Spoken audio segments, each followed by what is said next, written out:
in the time I was there, we pushed those limits in Greenville so far. It is still, I'm proud of this. It's the gold standard for K-12 school food service in the country. I mean, let's be real. Like, you know what you want, I know what I want, and the best way for us to get what we want is to work together. When he has a vision, nothing is going to stop him from figuring out how to make it happen. Yeah. And there he's like, look, this is a great opportunity for you. Yeah. And here's the thing, I'm gonna loan you 50 grand. And if it works out, you pay me back. Yeah. And if it don't work out, don't worry about it. Mm-hmm. So I was 20, 21 years old. I was like, hell, I'm in. Yeah. And I paid him back in, I think, 13 months. So welcome to the Next Up podcast, Joe and Erica. This is it's a special treat. I mean, we're just kind of here, just hanging out, just kicking it, gonna chop it up a bit. You guys flew in early this morning, right? Yeah, we had to get up at 4 o'clock this morning to get to the airport to come down to see my boy Marlon. Well, happy Saturday, and thank you guys both so much for being here. Yeah. So let's just get in some intros. And I'm sorry, Joe, but ladies first. This is my first time meeting your wife in person, and I want to know all about you. So Erica, let's hear the deets. Yeah. So Joe and I have been together for 35 years, since we were kids, 16 years old. We grew up in New Jersey. I've been special education 30 years now, working in special education, and just love having him in the home. He does all the cooking. I do all the cleaning. So it's a great pair. There's always something exciting for dinner in the house. People ask me all the time, what's the secret? You guys been together 36 years now. What's the secret? And so I think she alluded to it. Her background in special education and being able to handle crazy people has been critical for our continued marriage over these years. Yeah, and I'm a board certified behavior analyst, so I use some of those tactics. I bet you do. She does. So what was Joe like as a 16-year-old? Rock star. He was always a good kid. He was doing a lot of sports and worked a lot of side jobs, worked in a pizza place on the boardwalk. Yeah. He was always a good kid. We both had the same friends group. We're still in contact with a lot of our friends from high school. So the boardwalk, like the Jersey Shore boardwalk? Yep, that's right. Okay. That's where we grew up. North of where that crazy show was a little bit. Yeah. I just saw a commercial because me and my wife were obsessed with the MTV Challenge, so we watched that religiously. And there was an advertisement about Jersey Shore, and apparently they're making the mayor is making some Jersey holiday, like Jersey Day or something like that.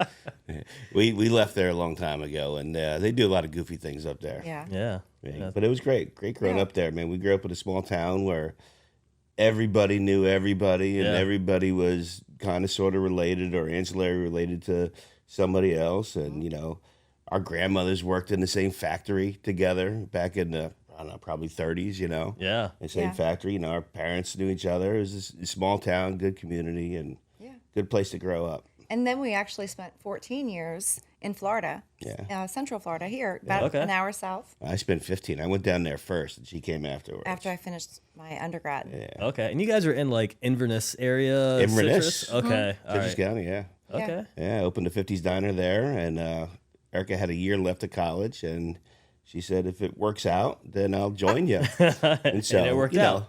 I had to lie a little bit. I went to her graduation with a wad of cash like this. Yeah. And it was like, it's working, baby. It's working. So I borrowed that cash off my dad. I had to give it to him right afterwards. That's I was awesome. like, let me borrow your knot real quick, and I'll give it right back to you. So I tricked her into coming to Florida, and it was beautiful. All three of our kids were raised there. One of them was born in Tampa. The other two were born in Inverness, and it was a great place to grow up. We left in 2007. That's awesome. That's right. So, Erica, are you still teaching? I actually am a coordinator for the preschool special education program in Greenville. So we have a very large school district, and there's 30 preschool special ed classrooms. And I also kind of oversee the evaluation process for children whose families suspected they might have a disability. Gotcha. It's a very rewarding career. Yeah. I love it. I mean, I couldn't imagine doing that every day. You gotta have some serious patience and a huge heart, I imagine, to accomplish a job like that. Talk about her job or her marriage? Oh, I guess both of them. Really, probably both. I would say probably both. Yeah. Yeah. So she's amazing, man. She's the rock for me and the rock for our family, and it's because of her all things are possible. Our kids are all grown up and out of the house. Congratulations. So they're all independent. Man, I got some time to go for that because I have 3 little ones, and I got at least like 10 more years left with them. So Life gets exponentially better afterwards. I It's bet. better. It's better to beautiful see them things. as adults. Yeah. You know, and you can just see that pride knowing that they're independent. Yeah, like mission accomplished. Yes, and we do Sunday dinners where all the family comes over. A lot. The in-laws, siblings, my siblings, their children, My brothers. just to make sure weekly everyone checks in. Yeah. Whoever can make it. So our house is kind of like the hub for our family dinners. Yeah, the Good Life house, right? It's a Life is Life Good is house. Good Life is house. good house. Yeah. Life is Life good is house. Good house, yeah. Yeah, it seems like your kids are crushing it right now. They're all great. They're all Yeah. doing Yeah. great. They're all doing great. They're all proud doing of what they them. love, and they're happy. You know, our oldest is 28, and he's an engineer, robotics engineer. The daughter, the middle child, she's a special education teacher, and our youngest kid, he's 20, and Jack is he does welding and Pipe fitting. pipe fitting and a bunch of different things. But Which is the one that just had a birthday that you went on some food tour with? that's my Oh. oldest. Your That's my oldest. oldest son. Yeah, That looked epic. we flew to Austin and went to Black's. Well, we had a lot of barbecue. Went to a few barbecue places, but Black's first, and then we hung out at Joe Rogan's Comedy Club that night. So that was a cool trip. That sounds awesome. Yeah, it was cool. That sounds really cool. 6th Street's a very interesting place, man. I bet. Yeah. Yeah, it is. I've been there before. It's pretty cool. Yeah, it's pretty cool. It's a lot of fun. Gets a little weird. It gets a little weird sometimes. It does, but it's a good time for the we most had part. a great time. Yeah. We had a great time. That's Love awesome. Texas, man. Yeah, me too. Yeah. Love Texas. So, Joe, let's get to you, the man, the myth, the legend, the Joe Urban. Let's get your backstory. No. So I think Erica told a lot of it. So Yeah. grew up in family owned and run businesses as a kid. So, first job was probably 11 or 12 years old and peeling garlic in a restaurant and working your way through the dish room up to a pizza place. That was through high school. And then, during college, I managed a National Pizza Hut franchise. And afterwards, my father found an opportunity for me in Inverness, Florida, which nobody knew what the hell Inverness, Florida was. I think, Yeah. I'm sure now it's probably not much bigger, but there's 6,000 people when we were living there. I'm sure it's probably not much more, maybe be less, who knows. No, but So- it was a great small town. It's a huge opportunity. And I was like, there's no way I'm going to relocate down there. He's like, look, this is a great opportunity for you. Yeah. And here's the thing, I'm going to loan you 50 grand. And if it works out, you pay me back. Yeah. And if it don't work out, don't worry about it. So I was 21 years old. I was like, hell, I'm in. Yeah. And I paid him back in, I think, 13 months. Man. 13 months. And then it was on from there. We franchised a few of them. And I was there for 15 years. Eric was there for 14 years. And after we sold the restaurants, we relocated back, or not back, we relocated to Greenville, South Carolina. Why Greenville? Great story. Funny story. Yeah, let's This hear is it. It's a great story. So we knew we wanted to leave Florida because we sold the restaurants, and it was right before it crashed. So it was kind of great timing in the fact that we left right before 2008, because 2008 market got pretty bad down Yeah. here. So I sold the restaurant at the right time. I wanted to move out west. She was like, hell no, we're not moving out west. Most of our family was Jersey, East Coast. She said, Yeah. but anywhere on the East Coast. So I put an atlas on the wall and threw a dart and hit easily South Carolina. Okay. And that was on a Sunday night. How old were Jack and Jules then? They were like in. Jack must have been like 2. No, so I'm sorry, Joey and Jules. Joey was in 5th grade. Jules is probably in like 2nd or 3rd grade. I was on a Sunday. And I'd been in restaurant. I was done with the restaurant for probably about 6 months at that point.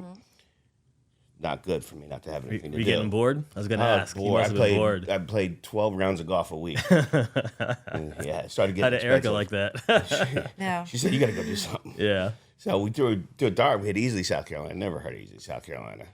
I looked at her and I said, it was Sunday night. I think the kids might have just had a bath. I had Jack in the bath, and you said, I'm taking the going to kids- Easley." We're going on a scouting trip. We're going to check out this small town called South Carolina in Easley. Easily, yeah.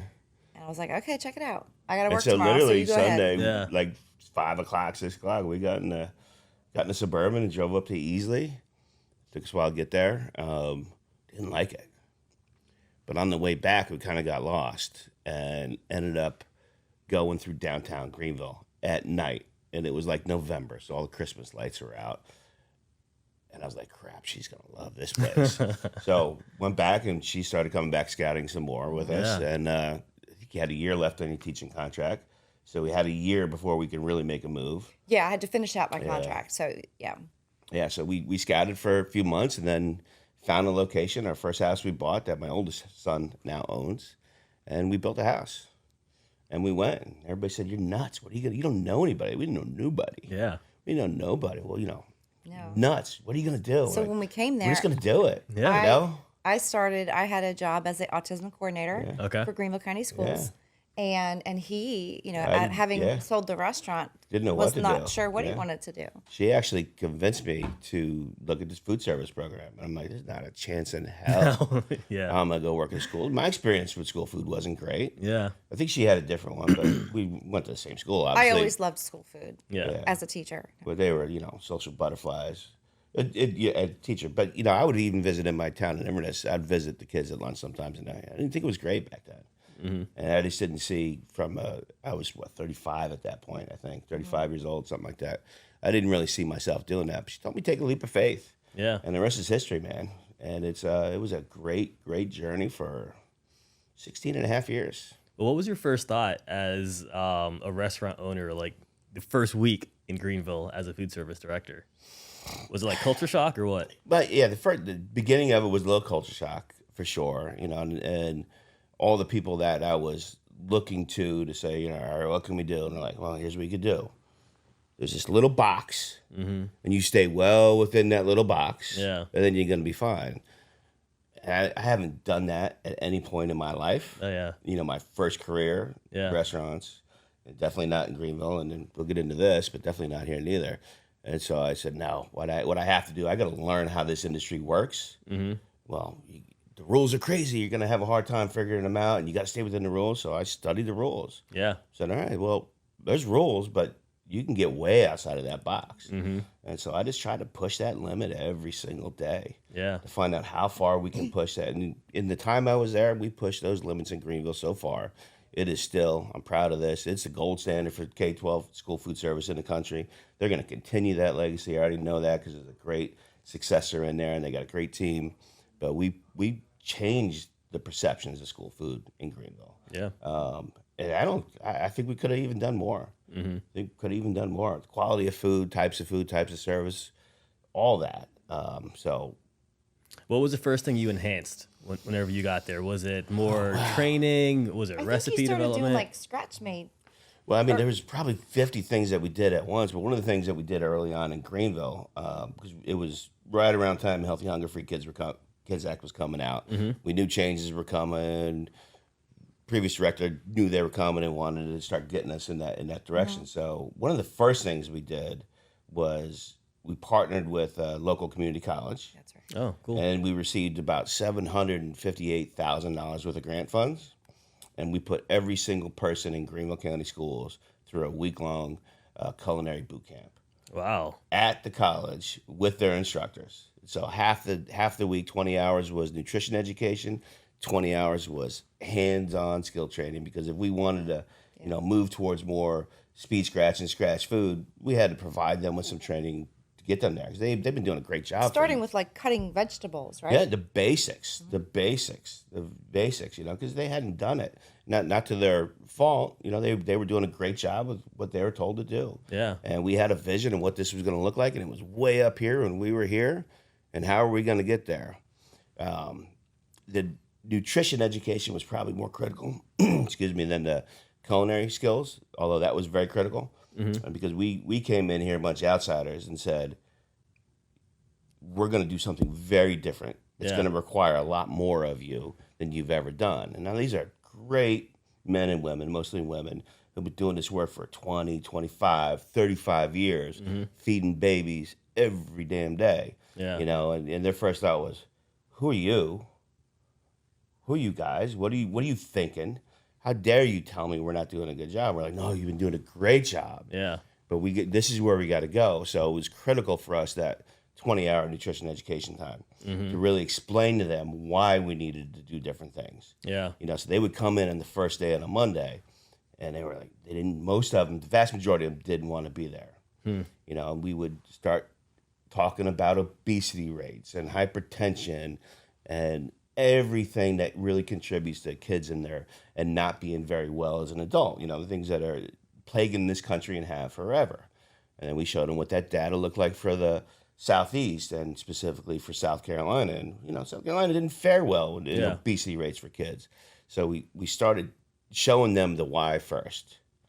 And by like Tuesday, and they would go back and forth between culinary and nutrition education. And by Tuesday, we started winning more of them over. And by Wednesday, they were almost all on board. And by Friday, they were the people who were cussing at the chefs in the beginning, under their breath usually, were crying and hugging the chefs at the end. And it was an amazing transformation to see these people go through this. But because Greenville was so large, it took us 4 summers to do it. 100 schools. So it took us 4 summers to do this. And so we started with elementary schools, a couple summers, then went to middle and high. So that was one of the biggest things. And then from there, when we had buy-in, now everybody didn't buy into this program. Yeah. And that's okay. We wanted everybody to go on that journey with us. The fact in life is, not everybody's going to follow what your vision is. So some people chose not to come on that journey with us, and they left. And that was great. We thanked them for their service, for the time they were there. And, we understood that this was going to be a whole different level of work on their part. And it's okay if it's not for you. Yeah. But so we developed a team of people who believed in the mission to do better for kids. So that was the big catalyst. And then from there to what you see in Greenville today, 1,000 little changes at a time. Start, removing canned fruit and frozen fruit and replacing it with fresh fruit and putting salad bars in and improving the quality of beef and pork and chicken that we were serving and focus on new speed scratch and scratch recipes and food quality and presentation and how long the food needs to be kept out there. So it was, I get asked that a lot. What were the steps? Well, there's 1,000 of them, but we didn't hit them with them all at once. I had a vision board in my office. Yeah. And that was, there's my goal here. This is the vision of who we need to be. I don't know how long it's going to take us to get there. Here's where we are right now. What's the quickest path to get there? And so we started looking every day. What was the low-hanging fruit? And first was the fruit. When we started picking off low-hanging fruit and just kept building on wins, little wins on top of little wins on top of little wins, till we got to the point where we're like, damn, we're pretty good now. Yeah. And then my successor, the guy Ron who's in there now, he was under me then. And every day we'd start my office at 7 o'clock. Say, what school we going to? Pick a different school. And we would walk down the line. This is after we said, all right, we're great now. And every day for probably 6 months, we walked down a different serve line and looked at the product, said, what is our least favorite thing here? What are we least proud of? That's what we said. What are we least proud of? And we identified that, we agreed on it, and it was gone. We did that for 6 months. Wow. And so some of it we had to burn up inventory, but little by little we said, all right, we're not going to stop.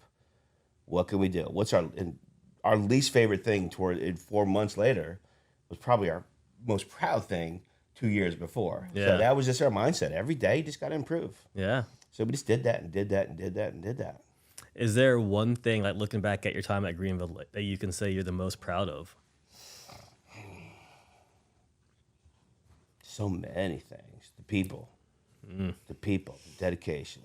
And your audience knows that I don't care what state you're in, what district you're in. People work damn hard, and they don't get paid enough money. Nope. And so that's one thing as a director I advocated to my superintendent, my school board. I want to pay them more. I have money. I want to pay them more. Fact is, you can't. It's set based on what the other hourly work groups in the district, and that's pretty standard everywhere. That kind of makes me mad. I mean, That it's used to piss cool me food off. service. You guys make your own money. Yeah, and I used to get, not used to, every single year get letters from the state department saying, you got too much money, what's your plan? Yeah. It's all right. I'm buying the best equipment, buying the best food, buying the best uniforms, giving them everything I can give them, upgrading furniture in the cafeterias. Superintendent, I can give them a raise and I can afford it. This will be sustainable for long after me and you are gone. You can't do that because custodians can't get it. So that was frustrating. So what was the thing I was most proud of? The team we built in Greenville. And like I said, these were hard ass working people who get little money. It's a shame and the pay got much better through my time there. And the district was very good at getting everybody over $15 an hour, which was deemed a livable wage in our region, Yeah. But just their efforts every day. 90,000 meals a day, Marlon. 90,000 meals every per day. single day. More than any restaurant in your area, too, I'd imagine. Nobody's close to that. Yeah. I don't care who you are. Yeah. I don't care who you are. Nobody's close to that. So 90,000 times a day, these people came in super, super early. Not always probably the most thanked work group in the school. Oh, yeah. Right? And Unsung that's heroes. that's not any news to anybody, but they did it anyways, and some weren't great, like anybody else. We had 800 employees, but the vast majority of them came in there, worked their butt off for a little pay, and went home and fed. They said, I fed babies today. And so the work we did helped those kids be more successful in the classroom. I think the only time school nutrition professionals really got thanked was during COVID. That was when things changed, yeah. And that was when they were on the cover of Time magazine, like down in Dallas ISD, I think it was. But I kind of feel like people forgot about how epic these school nutrition professionals are. Yep. People got to put some respect on their name, on their names. They better put some respect on their name. Yeah. I gotta say one thing though. When I first got to Greenville, our department was not unlike most food service departments in most districts. They're always the afterthought because they're there to educate kids. I get that. Yeah. And transportation's got to get in there. The teachers got to teach them, and we're this thing in between where they have to fuel them, but really, really quickly to get back in. So we weren't unlike most districts in that we weren't probably the most highly regarded department in the district. But within 3 years, we were. Superintendent elevated me to a district leadership position so I could be part of overall decisions for the district. And he made it very clear how important a role our department was for the school, for the students, for the teachers, for the principals, for our community. So I know there's other districts out there like that, but I've never seen one with as much support from the school board to the superintendent to the principals to everybody in between. Vast majority of everybody is so thankful for the work they do. Yeah, that's awesome. I mean, a lot of districts I see, there's silos between administration, education, and food service. Yeah. It seems like at Greenville, you guys don't have that issue. I mean, look at you guys. You guys are married. Yeah. Like different silos. Yes. And it works out perfectly between you. And I've actually seen some districts where, like, it's the weirdest thing, man. It's almost like administration is against school food service. And it's They just wild. don't get it. It's just a necessary evil for them. Yeah. They know it's important, but there's not a whole lot of thought into providing them the support they need or really appreciating the work they do. Like for them to get the kids, 500 kids through a cafeteria in 20 minutes. Well, good. That's your job. You're supposed to do that. Yeah. That's a hard damn feat to do. Yeah. It's hard. And then put some quality and some customer service in there too. It's very hard. It's wild. It's wild. So, Eric, I have a question for you. Would you say your husband is polarizing? And you can be honest. She's always honest, unfortunately. So I think that he has great vision and he moves forward with it all the time. He almost gets tunnel vision sometimes. When he has a vision, nothing is going to stop him from figuring out how to make it happen. Yeah. His drive and his passion for what he does just amazes me. And he just loves everything about what he does. And he looks at little things how he can make a difference and how he can make a change. And I'm vocal about it too. well, yes. I'm vocal about it. Not everybody appreciates that. Yeah. In our industry. Yeah. I think what Marlon was alluding to as far as polarizing, some people love me, some people not. Well, Don't love you yet. It's all good.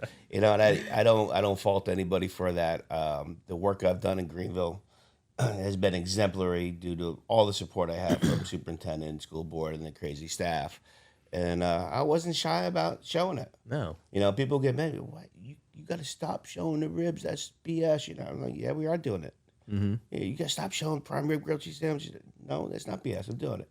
And so I think a lot of people in our industry took offense to me promoting my people. And every time I shared something on social media, I would say the greatest school food team on the planet. And I get calls from people and they're going, isn't it a little, disrespectful to other 14,000 some odd school districts out there? I was like, no, it's your job to say the same thing about your staff. Yeah. My job to advocate for my staff. Yep. no, you believe it and you put it out there. And again, when I got there, and this is similar to everywhere, they didn't get the recognition for the great work they did. If it wasn't for my efforts through the social media and speaking in different places around the country. Nobody would know about that, but they deserve that. Again, they come in super early in the morning, work their ass off for a little bit of pay. Yeah. Right.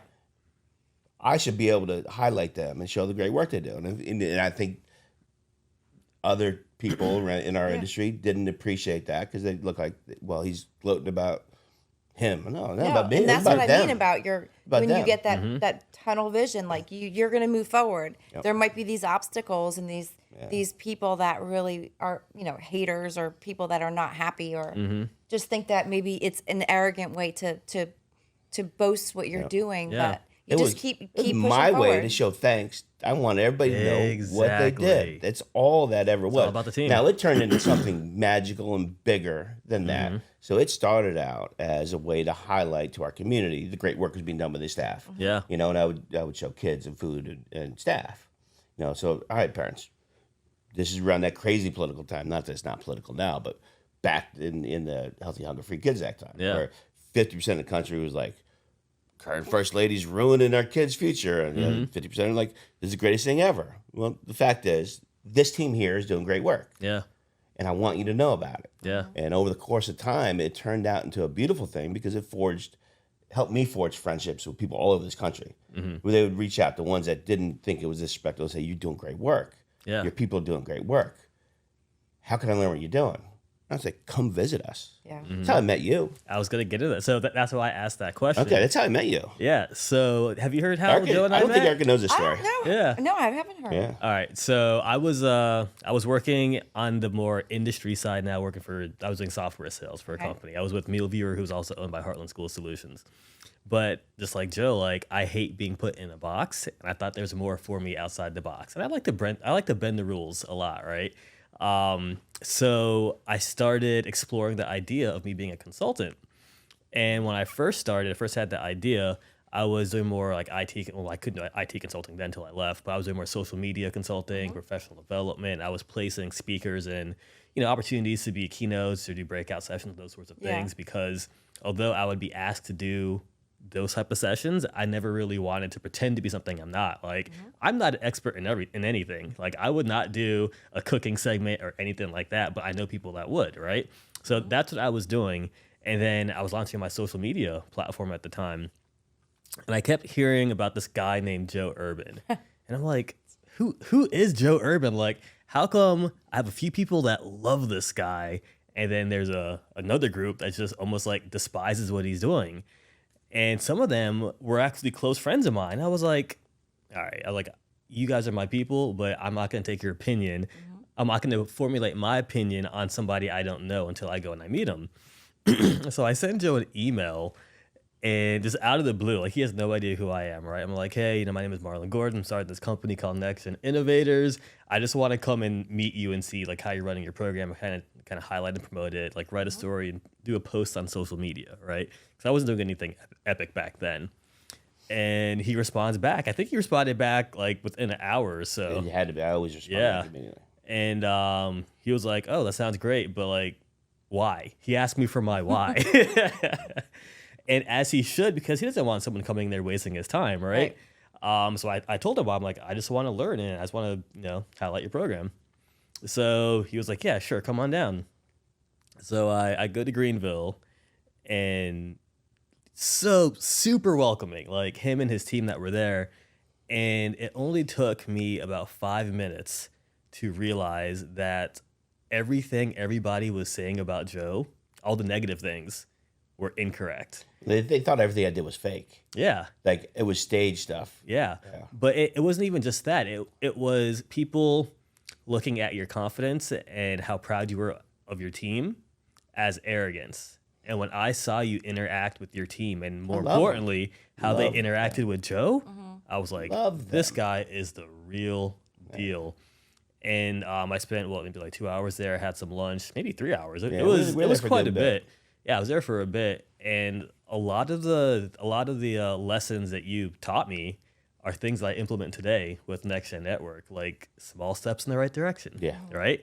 Just take small steps in the right Never direction. Stop moving forward. And you will get there. Yeah. And focusing on showing, smiling kids eating healthy, nutritious food, as well as showing your staff, highlighting and promoting your staff.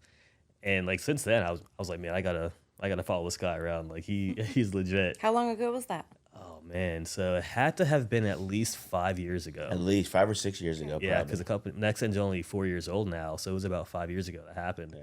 Because that was before I started, NxtGen Network. You weren't even out yet, were you? You're like almost no, out. I was kind of double dipping. I may have been there, not really on NxtGen dime. It's all right. Statute of limitations is over now. Yeah. But we did talk about MuleViewer briefly while I was 100%, there. 100%. One thing I recall very, very clearly from your visit, the first time I met you, was when you left, and I forget who was with me on my team when we were there, but I'm sure I had 1 or 2 people with me. I said, I don't know that young man, but that's a man of character, and that man's going to go far. I'll tell you right now. And I've loved watching your journey since. Thanks, man. Well, I've only made it this far because of supporters and people like you. So yeah, appreciate it. First, you made it this far because you work your ass off every day. Yeah. And you never get complacent. Yeah. And you're always looking to move it to the next level. You could stop right now and make a career exactly what you do. Yeah. Right now. I know for a fact that ain't going to happen. No. That you're going to continue to evolve and step up the game. Yeah. And I'm a little pissed coming in this podcast studio right now because I'm starting to add some dollar signs because now I have to up my podcast game up. Unless I can sneak out of here with some of the stuff. Yeah. But no, it's been a pleasure. It was great getting to know you then. I've loved watching your journey, and I'm glad we get to collaborate on a lot of things now. Yeah. And I think the future's going to be awesome. I was going to announce some things. I scheduled for a masterminds meetup, and I was really excited about that with Liz Roselle, and it was going to be fun. And I was gonna announce some things during there. I was gonna for the first time, but maybe we'll do that. Yeah, we'll do that today. We should do that today. Yeah, I'd love to. They had some technical difficulties; they have to reschedule it, but hopefully we'll get back to that soon. But we'll probably announce some things today. All right, I love it. But speaking of like the collaboration in the future, it's funny because like you complimented me on the podcast setup. I thank you so much. I appreciate that. But we are able to collaborate in the same space. Like I'm pretty sure, and I know for a fact, some people look at us and are like, they're competitors. Yeah, why are they working together? I said my partner said that. Yeah. Like, wait a minute, why are you giving me Marlon's number? Isn't he your competitor?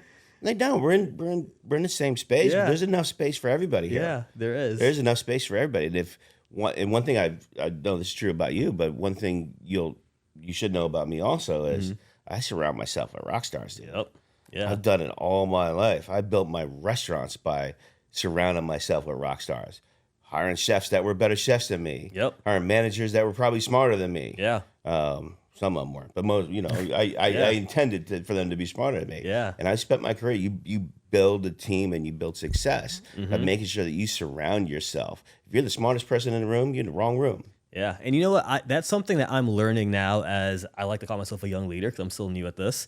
I've always known to hire people smarter than me to do the things that I can't do. And I'm solid with that. But where I used to struggle is partnering or collaborating with people that can run at my pace.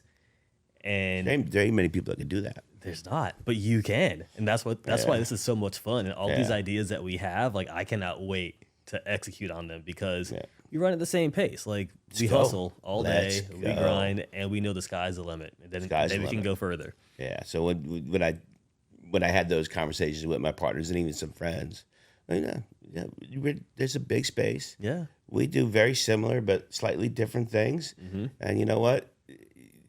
You're not going to find any big corporation, if you're talking about industry people, where they only put all their marketing dollars in one tiny bucket. Yeah. It doesn't make much sense. No. I mean, they need to diversify that to a level that makes the most sense to get the widest range. Yeah. And we're different enough that we can do that. We're different enough that we can do that. And I don't partner with a lot of people. I don't collaborate with a ton of people in that aspect. But I respect everybody else in the industry. There's a ton. There's 14,000 some odd school districts. We're just talking K-12. And we both do some work outside of K-12 too. Yeah, we do. But so just think about K-12, 14,000 some odd school districts.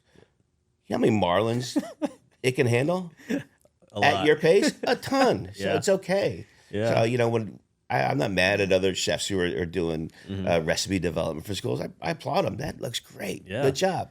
Now I'm like, crap, now I got to do better. Yeah. So I love it. Yeah. I love seeing somebody do a great job in a space that's similar to mine because now I know, all right, well, I have to beat that. Exactly. It makes you better. And so me and you are like that. Oh, yeah. And not in a nasty way. I'm like, freaking Marlon, now I got to be better than that. And you don't get better. You're like, come on. Yeah, I'm like, bring it, because by you getting better, I'm going to get better. That's right. And at the end of the day, there's plenty of work and room for everybody. And there's so much opportunity to help people. Yes. Whether it's manufacturers or students. At the end of the day, They're the ones that win whenever we collaborate. everybody wins. Yeah. Everybody wins. Yeah. My family wins. Your family wins. Our partners win. Yep. And at the end of the day, the students win. And Yeah. for me, that's what School Food Rocks is all about. It's all about how do we change everything for the betterment of the students. Yeah. So we absolutely. can improve school food on a national level. And I never thought that when I announced my retirement last year, I'd known it was at a level where I was going to be comfortable financially and I was going to have to grind. But as soon as I announced, the requests for our services are astronomical. Yeah. I'm going to be in California helping 2 different districts very soon. Just got back from Massachusetts, got to go back there, got to go to North Carolina, got to go to Georgia, doing culinary training in here. So there's so much need for people in our space, Yep. all kinds of different skill sets to help. Yeah. And at the end of the day, it's a cool thing. You get to do what you love, but in a different way for me. And students are going to win. Yeah. I always say collaboration happens at the top and competition's at the bottom.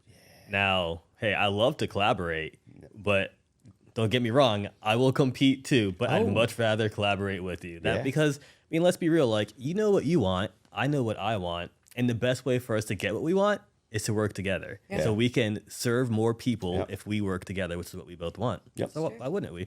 I've had conversations with clients, and like I actually have like influence over their marketing budget, and they're like, oh, well, where should I spend my money? And they're like, should I spend it all with you? And I'm like, absolutely not. There are some things that I do great, but there are some things that I do not do great, and some things that I just don't do, right? Yeah. So things that I don't do great, hey, talk to Joe Urban. Like, he's your man, right? Like, if you want the largest social media following promotion out there, you want School Food Rocks, right?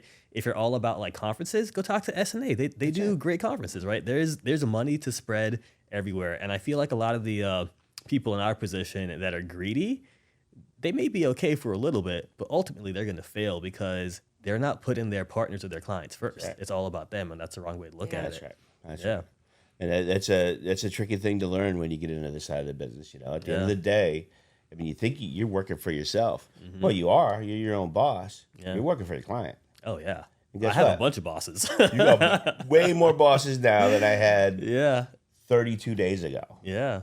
I had a couple cool bosses 32 days ago. I got a lot of bosses right now. Yeah. And it's important that every day I wake up knowing that I'm obligated to them. These are school district directors, Yeah. food manufacturers, equipment manufacturers, Yeah. some other industry people, some restaurant owners that I work with. You know, I'm obligated to do a great job for them. So I wake up every day and do that. So love that you're like-minded like that. Yeah, and I got to give you a shout out, man. So the other day, my wife Ashley, she does a lot of our social media. She shared a post for one of my clients, maybe one of your clients one day, hopefully so. And we shared it, and we got some engagements, right? And then Joe grabs a hold of it. He puts it on his platform, and it just blows up. And I cannot tell you the amount of engagements that turn into leads, which I'm very Beautiful. sure will turn into business happened just because we have this collaborative relationship. Yeah. And I love it. I love it. Well, I like you as a person a lot, like you as a business person a lot. If I didn't like your content, I wouldn't share it. Yeah, likewise. I wouldn't share it. I just wouldn't share it. And that's one thing. I don't partner with people or collaborate with people that I don't believe in or have aligned. In the last 32 days, I have turned down more clients than I have because they just, they're not. If they don't fit They don't. what you believe in. They Yeah. don't fit what I believe in. Yep. So it's a fun journey, man. That's awesome. Yeah. Well, I want to congratulate you on your retirement and the whole SFR journey that you've now embarked on. And you're a tequila man, right? Yes, sir. All right. Would you care for a drink and a cheers? Yeah, it's the right time. Yeah, it is the right time. That's the Erica, right you time. in? Absolutely. All right. I'm in. So we have these NxtGen Network Very nice. glasses. You can Nice. take one, pass it down. So here's another thing. Now I got to step up my glass game. You I got to guess. set the glasses game. And you want some ice? I don't need ice. You want ice? She wants. I'll have little an ice cube. All right, so this is my son's Spider-Man. How lunchbox? Spider-Man cute. lunchbox from way back in the day. I had to keep it cool. I don't have a fridge in here yet, so you have to excuse me. You don't have branded ice cubes. I have branded ice Branded cubes. ice cubes. Ah. All right, so this is one of the things we Oh, were talking wow. about. Like you don't have this now. Like this is the level of competition. You better that- bring that fire, Joe. So you're gonna Thank look at this you. and go, "That's cool." But now for me, I'm like, "All right, my ice game sucks. My glass game's okay. I don't have good cocktail glasses, but I got good sipping glasses." Maybe we should do what the big dogs out there do in the restaurant world, or these athletes and famous people, and get our own branded line of alcohol. So I'll tell you what. Ooh. You probably don't know this about me, but I got a very good friend. Good friend who him and his family own a 1,500-acre agave farm in yes. Jalisco, Mexico. Really? Yeah, and so they grow agave for lots of different tequila manufacturers. Cute. So that's probably not as hard as you think. When are we going? Well, I've been trying to go down there with him, but it's been kind of unsafe where he's at right now. Oh, yeah? The cartel was pretty active in his area for a while, so much so that they had to wait 4 months to cut the agave Yeah. because they were just on. They knew when the harvest time was. Yeah. And they were just on the outside of the town waiting for them to harvest the agave and bring their trucks, and they were going to steal their agave. So Oh, gosh, they that finally sounds got it out of dangerous. there. But yeah, so we get some of that tequila, and it's pretty amazing. It's really But, good. Sounds delicious. Well, cheers, cheers. Cheers. All right, so take a sip and tell me about what SFR is all about. Oh, you trying to get me drunk before I start telling my Before story. dinner tonight, huh? That's beautiful. This is going to mean an afternoon nap. It's gonna Yeah, be- you guys have earned it. 4 a.m. start. So, School Food Rocks. What is it all about? It was always my intention that when I left Greenville, that I would leave and start my own consulting company that would help school districts and manufacturers elevate school food. I knew there's only so far I could take Greenville before it would be time for somebody else to do it. Now, I left probably 3 years and quicker than I really anticipated. I wanted to get to that 20 years because 20 years is kind of a magic number in the school district. Yeah. For benefits reasons, if I'm a school district employee and you leave before 20 years, you don't get to keep your medical benefits for the rest of your life. Thankfully, my wife has not Got yet you divorced covered. me. Yeah. And now I just jumped on her thing. So Yeah. she has to stay there for 2.5 more years. And then we both get to keep. So I left a little sooner than I thought. A year ago, I went to my superintendent and said, "Hey, I'm gonna activate my consultant business, and it's gonna be a little controversial." So A little controversial. He So- started softly. So I said, it's right. going to be a little controversial because there's nobody going to be doing what I do in their current position. And he said, one of the first things he said was, well, I don't go to jail. I'm like, me neither. Let's not go to jail.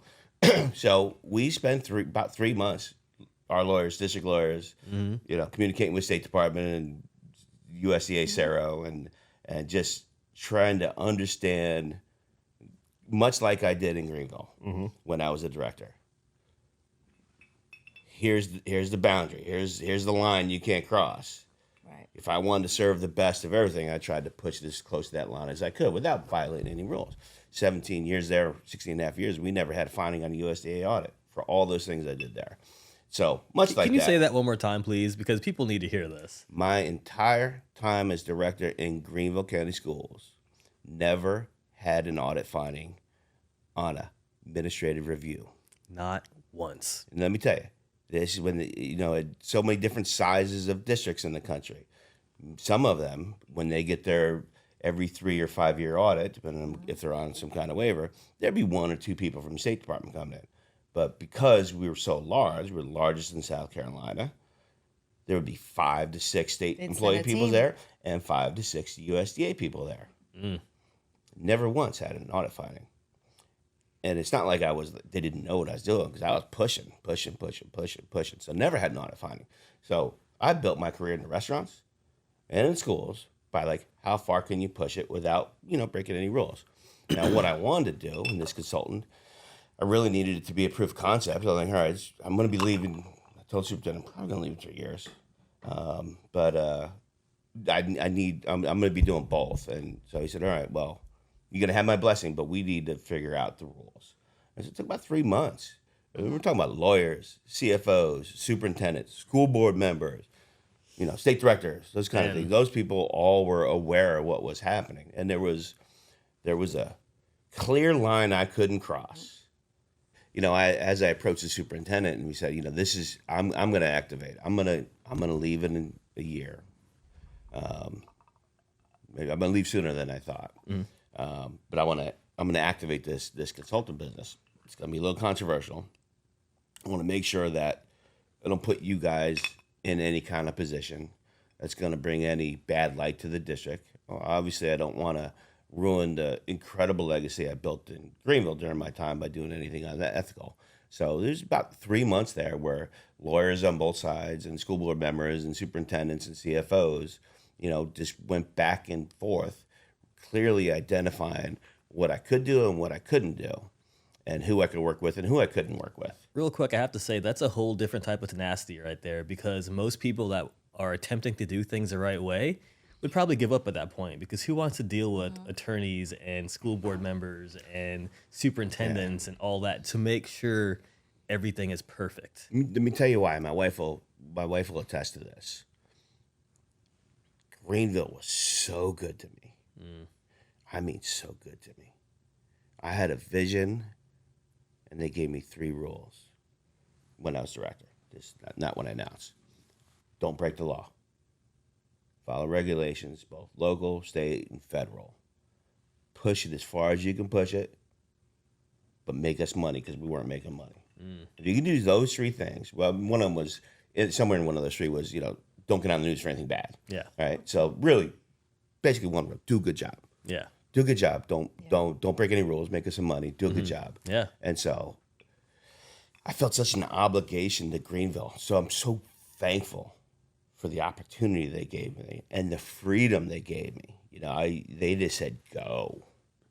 Don't break any rules. Make us some money. Push. But they said, go. And they stayed hands off. And so from day one, and multiple different school board members over the course of those years, lots of elections, had unwavering support from every one of them. Superintendent, everybody under the superintendent. Within 2 years, every principal was supporting our part. I mean, we were the golden child of an amazing district. Yeah. And they were so good to me. I'm like, I ain't going out like this. I want to do this, but I can't hurt them. Yeah. And I told her, I said, if it ever gets to the point where it looks like it's going to hurt them, I got to leave because they've been too good to me. Yeah. I don't want to leave. And they looked at me and said, we don't want you to leave. We want you to stay as what they really meant to say is we want you to stay until we retire, some of the older senior people. But we want you to stay as long as you can. And we're going to clearly define what you can do and cannot do during this time where you're doing both things. Both, yeah. And there was a clear line. Yeah. Clear line. Can do, can't do. Don't go past this line right here. I went right to the line. Yeah. And every time I would get close to that line, I'd say, hey, guess what? I'm getting close to this line. I just want you to know. But we're still here. We're still following all the ethics guidelines. And so a lot of the haters who are some of my friends in the industry who were secretly hating on me on the side. And I had the opportunity to talk to a couple of them recently. And it said, they just didn't understand. And they started gossiping. And I told one of them recently, I was like, how long you known me? 12 years? Why didn't you pick up a call? Pick up the phone. Give me a call. Yeah. And we would have the same conversation that me or you going to have right here. And at the end of it, the person said, my bad. Yeah. I should have called you. I've known you. But instead, they just, whatever. But, so that was, I don't know how I got off on that tangent. But I think picking up the phone and calling someone to discuss a concern or whatever it is almost like a lost art, because I've had people that were at one point were in my circle that I feel like may have done something that was, maybe a little bit, I wouldn't say unethical, but maybe they sold an idea for me, which is fine. And I would have given them an idea, but maybe they sold the idea, right? And it ate me up for like 2 months. And I'm like, all right, they're my friends. Let me pick up the phone and have an honest conversation with them. I pick up the phone, I call them, and it completely blows up. Like, it's turned into this big, huge thing, worse than it was supposed to be. Like, I just wanted to say, hey, like, you kind of hurt my feelings. Just want you to know, because I care about you. I thought you cared about me, right? But yeah, that's a lost art. I feel like a lot of people these days are just kind of soft. During that time, a lot of people picked up the phone and called me. Yeah. And was like, "Hey, you're my friend. Is this cool?" And I'd have that conversation. They're like, "Oh, I mean, that was easy." I even asked you a couple times. I was like, "Hey, Asked me so," a few times. I was like, Asked me a few "Is times. everything all right?" So let me tell you, I was never shy at promoting both of those at the same time. Yeah. No, you weren't. And I have a fairly large social media following. So if I was doing anything wrong, superintendent was one of my Facebook followers. Yeah. And personal Facebook followers. Yeah. You know, it wasn't like I was hiding stuff. We did stuff according to what the guidelines were set out by legal teams. Yeah. And you know, so that was that. I wanted to get that out there because I know a lot of people were hating on that, and that's okay. I still love you. People were asking me like, "What is Joe doing?" I'm like, leave him alone. He's not dumb. He does not want to go to jail. No. I mean, it was hard because he was literally working around the clock, 7 Yeah. days a week. Because I still had that day obligation job, to Greenville. And then Yeah. you had your nights where your SFR was starting to build and the weekends. Yeah. And so it was literally around the clock. I mean, we spent the weekend on the Constant work. podcast together Yeah. because he couldn't do it during the week, so we Yeah. did it on the weekend. Yeah, yeah. So that was an interest, and that's something that I think a lot of people, they would have just left and done that for fear. But you know, I really wanted to. One, I didn't want to walk away from Greenville and leave. I wanted to give them enough time to make sure they found a solid replacement for me, because it's a massive job. It's one of the biggest in the country. Yeah. I mean, they're a leader in our segment for sure, and I owed them the courtesy of making sure that we had enough time to pick the right person. But I also owed it to myself to find out if this little thing I want to do is going to be worthwhile and make it. But then I also owed it to them to make sure that, you know, anything I did would never come back and shine any kind of bad light on them. So that was very intentional. It took months. Before I signed the first client, I sat down with them and said, "This is what I want to do." They said, "Let's figure it out." Yeah. And we did. And you did. And we did.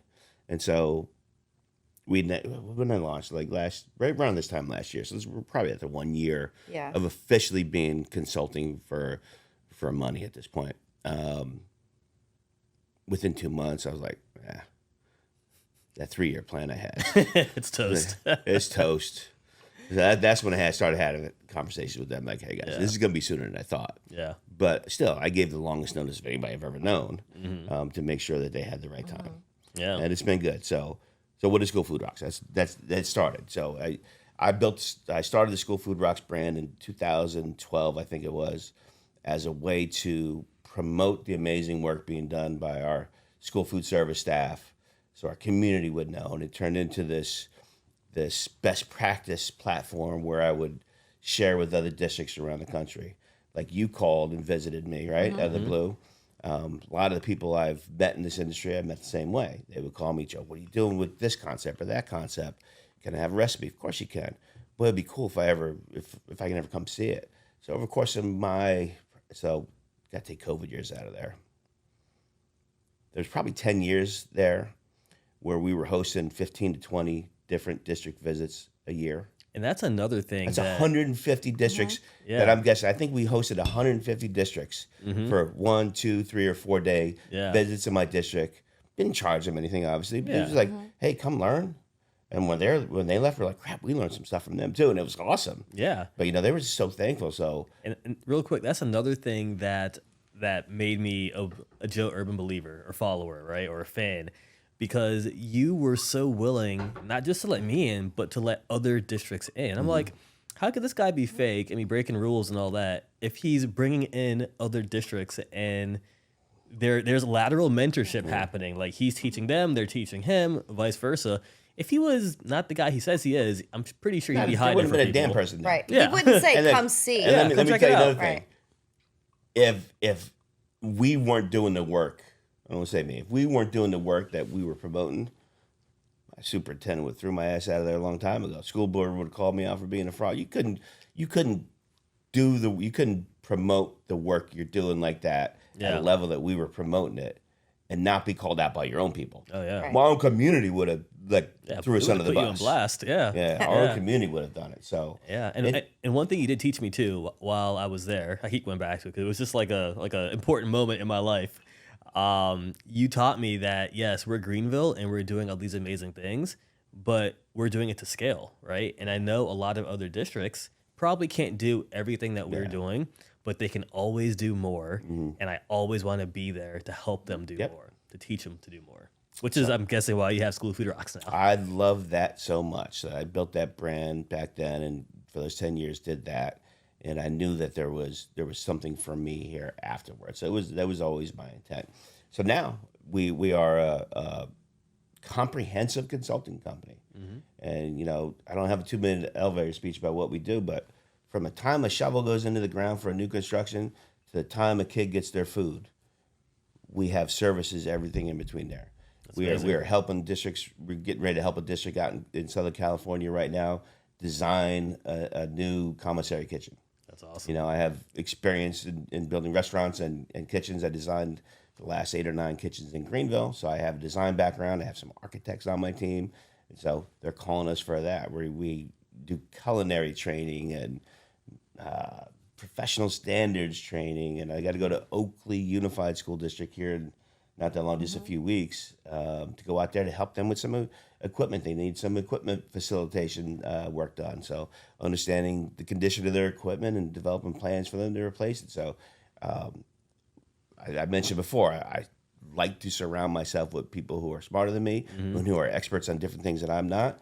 And so during my time, I've developed friendships and partnerships with people that are going to help me along this journey. Yeah. You know? Yeah. So, I mean, I'm not an architect. Yeah. But you know, I can design the kitchen, and I know a great architect. Yeah. You know, I'm not an RD, but I got a damn good RD on my staff. Who? I'm not saying her name because she'll get a big head. Lauren Kuchwa, she'll get a big head. She gets a huge head every time I say something nice She does about have her. a big head, but shout out to Lauren Kuchwa. She's rock star. We She's a love rock her. star. Yeah. I love her too. To be clear, she works for Greenville County Schools. Yeah. And on her free time, she will handle some RD work for me. Yeah. Yeah. So Lauren and I, we have kind of a cool little backstory with how she met you. So I met Lauren whenever I was working at Pasco County Schools, right? So I was an operator, she was an operator, and we knew each other. We weren't really friends, right? Acquaintances, I guess you could say. And then I got the job at Mealviewer, and of course, like Lee County is a massive school district. They do awesome things there. Yeah. And I wanted to not only befriend her, but obviously I wanted to sell to her district too, right? But the best thing happened, which is we actually became friends. And I remember there was an issue with something in Lee County. I forgot what it was, but I went down there to apologize in person. Like there was some like tech issue, and I felt horrible. She's my friend, but more so than that, like she's one of our clients. Yeah. Like I need to go down there and apologize in person. It's not something I could do over the phone and through email. So I go down there, apologize, and it was like the week after I went to your school district, or so something like that. Yeah. And so I leave, and she was like, "Hey, I just saw you were at Greenville," and I was like, "Yeah." I was like, "It was pretty amazing," and she was like, "Why didn't you tell me you were there?" And I was like, "Why does it matter?" And she's like, "Well, Kyle had a job opportunity up there, and we may be moving. I'm kind of looking for a job, and you were hiring at the time." Yeah. She was like, "Why didn't you tell me he was hiring?" And I was like, "You're a food service director here. I think you want to go be an assistant director someplace else or have some other position." And she was like, "I'm interested." She's like, "Can you introduce me?" So I was like, "Absolutely." So I introduced her to Joe, and she didn't get the position that she was going after. But she got her dream position because apparently, Joe, you liked her so much, you literally created a position for her, right? So the title of that position existed. The job requirements and duties. This is one of the things I like to do as a leader.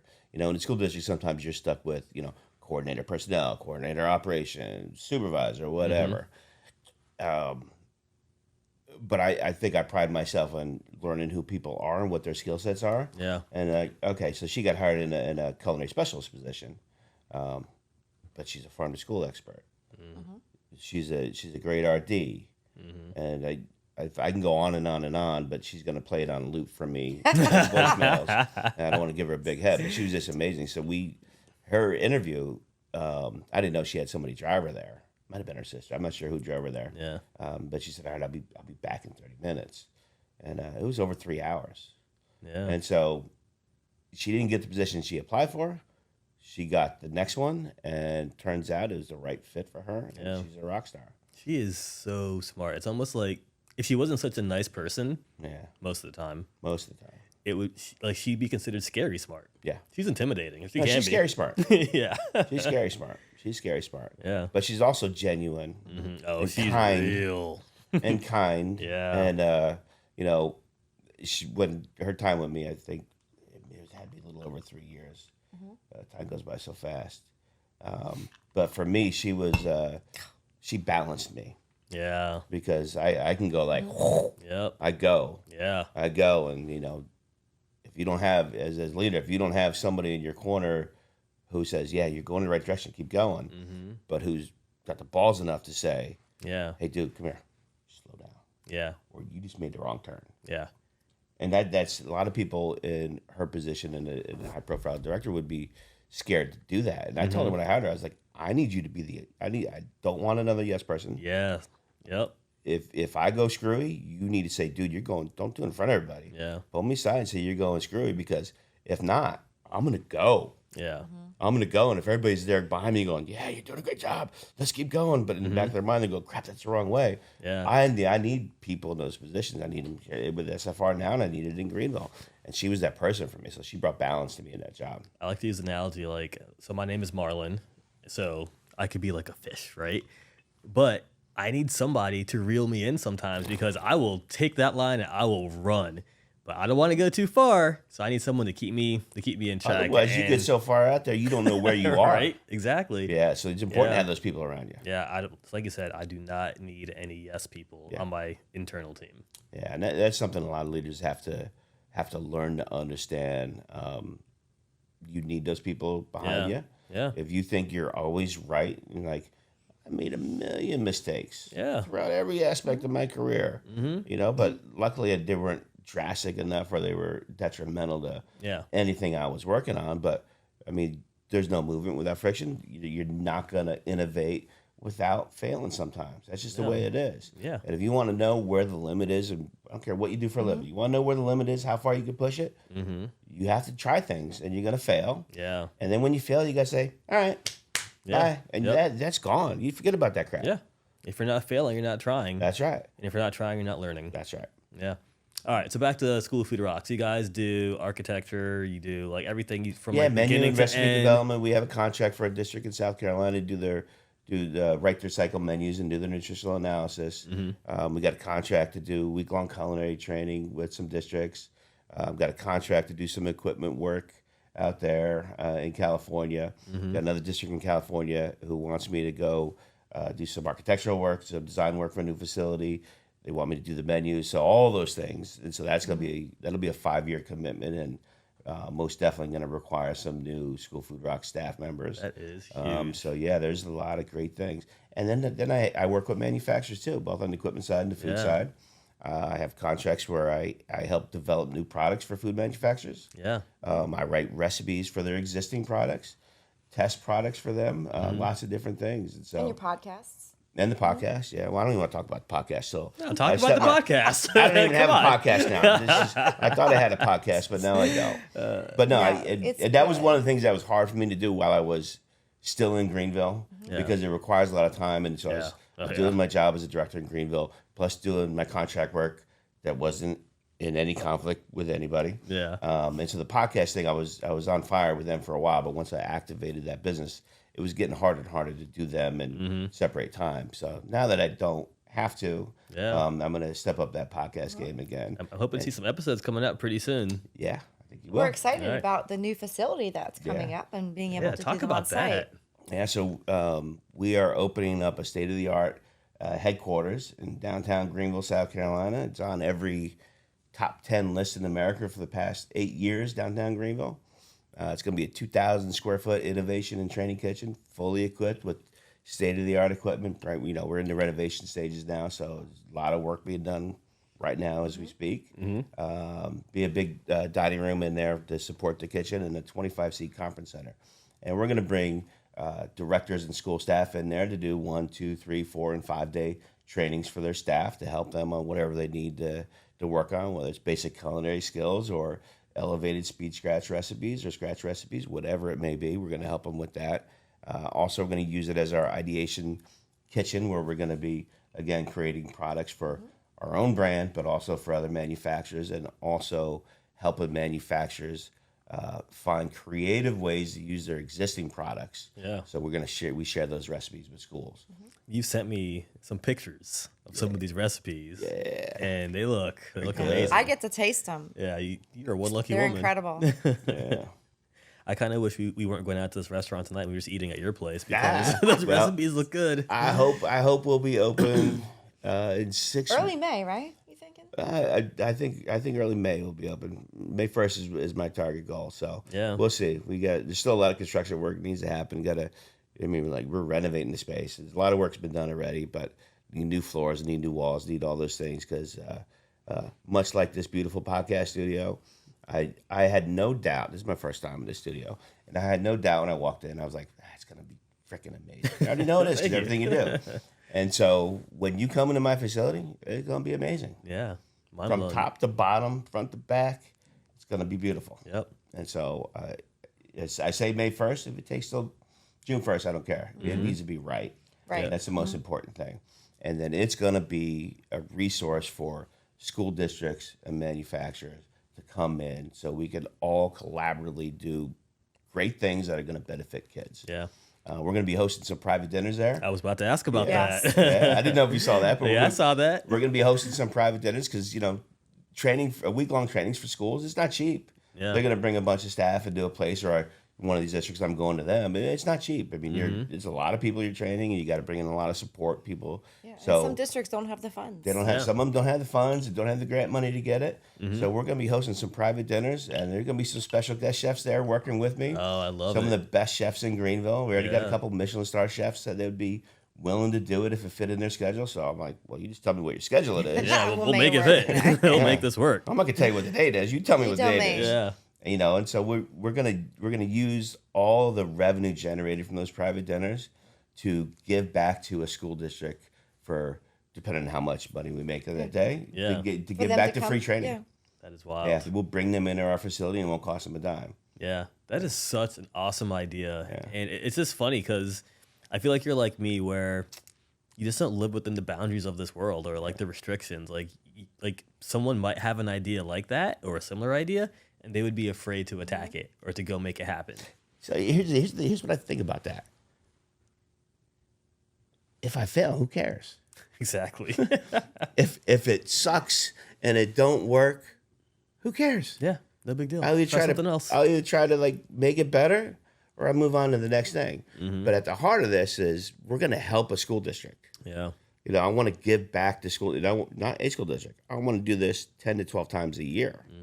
Right. So I want those school districts who don't have the resources to be able to utilize our services also. Yeah. And we're for-profit business, so I have to make money. But if I can hold these events and it could fund a whole project for a school district, and it makes a difference in the lives of the students in their school district and those staffs. And remember, I talk about taking our people in Greenville back to that culinary training and how it made them better at their job, and they started feeling more prideful about the work they did. So if we could do this, hold a cool dinner for some rich people in Greenville, and some hardworking cafeteria staff, and students benefit from it, everybody wins. Yeah. Right? I love it. They win. People that are coming in for the dinners, they win. I win because we get to help people, and the recipients win. So Yeah. So where do you see School of Food Rocks in the next 5 years? Like, what's the dream? What's the goal? wow. So I used to really, really stick to 5-year plans. But one thing I've learned in the past 10, 12 years from doing what we're currently doing is I don't know exactly what that path's going to look like, and I don't want to box myself in. I don't want to put a 5-year plan on the wall. I do know we're going to have a huge presence nationally, helping school districts and helping manufacturers. And this is kind of new news, some of our own product lines that are going to be sold in schools nationwide. and we're talking about better for you, better quality, authentic, ethnic foods for schools. So was that the announcement that you said you were going to make on that? I was, and I really wanted to announce it on Liz's show because I was like, this is a great time. And so we have a couple things out there right now being sold in a couple school districts, but once we get set up and going, there's going to be a full line of Asian, Italian, and Latin food. Man. Hey, you let me know whenever you need some taste testers. I got you. Let's go. That's already I'm my your job, guy. but you're welcome to join me. There's always room. There's room for more. He You're said it welcome earlier, to join. right? You're welcome to join. So, I've been doing that for a little bit now on a small scale for a couple people. I got a manufacturing partner in Pittsburgh. I got one in Miami, and they're also in New Jersey. And all different projects that we're working on for different school districts. But, I have to utilize their facilities, Yeah. And so having this location in Greenville, that I'm going to be able to dedicate time to true ideation for K-12 programs. I think that's going to be a game changer for us because I'm going to be able to focus a little bit more time on it. Right. Yeah. And from there, we're going to have to learn. One thing to create a recipe in a test kitchen, another thing to bring it to a large manufacturer and do that at scale. Yeah. And the recipes have to change slightly. So Yeah. that's going to be exciting and fun. And I'm looking forward to that. Well, I'm hoping this could be a shameless plug. I'm hoping that we see some of those recipes in our trend guide. Let's go. So we are. It's kind of a funny story. I know earlier I said I love to collaborate over competing, but I may have been motivated to create the one spot for the most trending recipes in K-12 because of something I heard on a webinar. And we're actually working with chefs from different manufacturers and schools and those sorts of things to create trending recipes that we're going to put in our cookbook called a trend guide, right? Cool. So the whole idea is we'll have videos recorded of how to prepare the recipe in like the longer form or medium form. Then we have like a short form, like social teaser to lead people to that longer video or a page in our publication. We're going to create some marketing material for school districts to be able to like literally download from our publication that we call a digizine. And it's all meant to, get kids to eat more in schools based on these amazing recipes. And I've seen the pictures of the stuff that you've been playing with, and those definitely, I'm sure they're going to be trending, and we got to get you in the trend filmed guide. one episode of that so far? We've done two. So You've done two? Okay, I know about one of them. Yeah, we did Butterball. Yeah. We did Butterball, and then we did Palmetto Gourmet Foods. Oh, no, that's right. I saw that one too. That's right. Yeah, and we had Chef Bettina Applewhite come in for Palmetto, and then Chef Brenda did the Butterball one. Nice. And it was awesome. Where did you film those? What facility? Somewhere down here, right? Yeah, so we filmed it in South Florida, in Fort Lauderdale. We worked with Florida reps, and they rep ITW, so like Vulcan, of course. Got that Tracy Suter connection there. What's up, Tracy? What's up, Tracy? But they've been... Thought you were going to be here today. She should have been here today. She's somewhere cold right now, I think. She's up in Chicago or Kansas City with her family. I gave her a 30-minute or warning. I said, I'll be there in 30 minutes. Yeah, right? It's quick. Maybe next time we should get her on. But we should get you in the trend guide and just keep collaborating. I mean, we could get you up to the new SFR Innovation Center to film some of those. Why not? Sure is, brother. Yeah, I'm in. Sure is. I'm in. Well, Joe, Erica, thank you so much for taking the trip to come down. I mean, this was kind of last minute, but you're a go-getter. Whenever you said that you wanted to come down, I was like, it's gonna be soon. And you're like, I'm flying down next weekend. I'm in. So it's been a pleasure talking with you guys. Congratulations on all the amazing things you guys are both accomplishing. I mean, behind every great man, there's a greater woman, right? Much better. So let's wrap this thing up and let's go and get some food. I'm hungry. All right, let's go. All right. Thanks for having us, brother. Anytime. Thank you. Yep.